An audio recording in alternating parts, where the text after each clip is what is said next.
To talk now about bringing America first to Davos. President Trump headed to the World Economic Forum tonight. He is expected to land tomorrow here in Davos. Treasury Secretary Steven Mnuchin is already on the ground here in Switzerland. His comments this morning, where he welcomed a weakening dollar because it's good for trade, are sending the dollar this morning to fresh lows. Mnuchin also emphasized that America is open for business.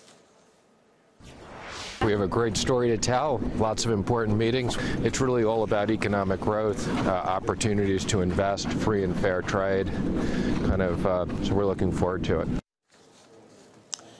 Joining us right now to weigh in, Hermitage Capital Management CEO Bill Browder. Bill, good to see you. Thanks so much for joining us. Great to be here. Were you surprised to see the Treasury Secretary say, look, a weaker dollar is good for the U.S. economy? No, and anybody who's in the investment business knows that if they're... But you're not supposed to say it if you're a Treasury Secretary. No, you can absolutely say it. And in fact, there's no... I mean, if you want to sell more goods, make them cheaper for people outside the country to buy them. And that's what a weaker dollar is all about. It's sort of a no-brainer. In fact, when a country is in real deep trouble, they do a major devaluation, and that's what gets them out of the trouble. And so it's a good thing for the U.S. Bill, I want to turn to the Russia probe. We've got new developments this morning that I want to talk to you about. There were new text messages, and allegedly they reveal controversial FBI agent Peter Strzok was hesitant about joining special counsel Robert Mueller's investigation because of his, quote, gut sense that there would be, quote, no big there. In other words, no collusion between Donald Trump and the Russians. We're also learning in text messages between Strzok and FBI lawyer Lisa Page, they are a couple. The two talked about a, quote, secret society that would be working against the president after he got elected. That's according to two Republican lawmakers. Here's what one of them, Senator Ron Johnson, had to say about these developments. What this is all about is further evidence of corruption, more than bias, but corruption at the highest levels of the FBI and that secret society. We have an informant that's talking about a group that were holding secret meetings off-site. There's so much smoke here. There's so much suspicion. Let's stop there. A secret society, secret meetings off-site of the Justice Department. Correct. And you have an informant saying that? Yes. Is there anything more about that? No, we have to dig into it. This is not a distraction. Again, this is bias, potentially corruption at the highest levels of the FBI. So basically, when they were talking, Bill Browder, about the election, Peter Strzok and his girlfriend, Lisa Page, they said, look, if he wins, we have to have an insurance policy. And now this latest text reveals that when he did win, they said, oh, let's get the secret society in place to basically, I guess, create investigation after investigation between Trump and the Russians, which so far no evidence exists whatsoever. Your take? I know that I asked you about this because you've got an indirect sort of relation to this Russia probe because of the Magnitsky Law. Well, so I don't know who is saying what to whom from the FBI, and it would be not my place to comment on it. But what I can say is that the Russians absolutely had an agenda. The agenda was to get rid of the Magnitsky Act, which was a piece of legislation that I helped put in place, which puts sanctions on Putin and his regime.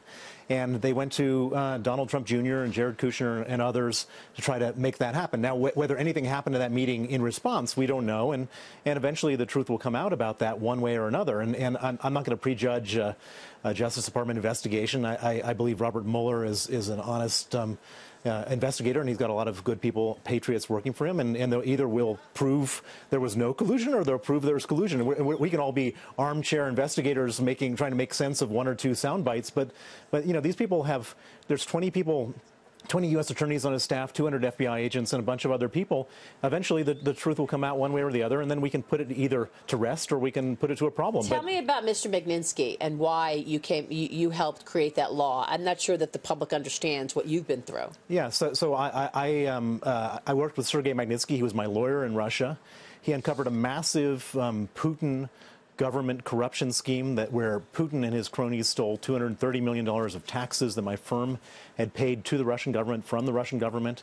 Sergei exposed that. In retaliation, he was arrested, put in pretrial detention, tortured for 358 days, and killed at the age of 37 8 years ago, November 16, 2009. I've made it my mission since then to get justice for Sergei Magnitsky, which has resulted in the Magnitsky Act, which imposes sanctions on the Putin regime. And there are now 4 other countries above and beyond America, Canada, the UK, Lithuania, and Estonia that have Magnitsky Acts. I'm working all over the world to get similar legislation. And Putin is absolutely apoplectic because Putin is one of the richest men in the world. He's got money everywhere. He's afraid that his money will be frozen. He's personally angry at me for this. I've been threatened with death, kidnapping, arrest, extradition. It's a major, major problem for Vladimir Putin. Do you walk around with security? I don't go around announcing on Fox News what I do to secure myself. But Gotcha. Let me ask you this: in terms of what you went through, this is not a new story that Russia tries to undermine the U.S. and the rest of the world. They tried to do it in the European elections, by the way, as well. I remember years ago when I traveled to Moscow, and I also traveled to St. Petersburg for the St. Petersburg International Conference. I was told, don't bring your BlackBerry. As soon as you enter, and this was 10 years ago, as soon as you enter Russian airspace, the Russians will hack you, and they will have access to your Rolodex and your calendar, and et cetera. So the Russians have been undermining the world for how long?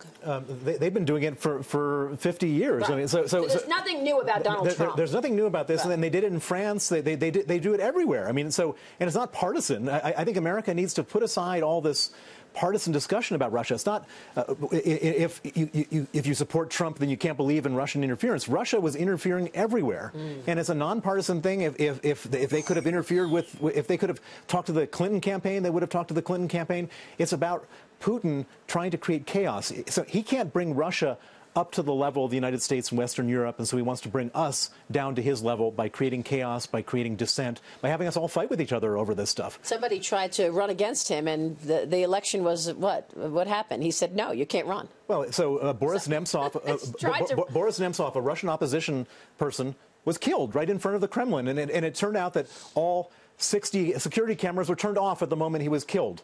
What does that tell you? Alexei Navalny, one of the most popular opposition politicians in Russia, has been charged criminally. So what is the world to do? I mean, what do you want to tell these world leaders here in Davos about Russia and partnering with Russia? What I tell them is that Putin is out to create chaos and destroy democracy and freedoms in the world, and we have to contain him and surround him. He's a man who wishes us nothing but ill. All right, we will leave it there. Bill, great to see you. Thanks so much for weighing in. Thank you. Very important story. Bill Browder joining us there.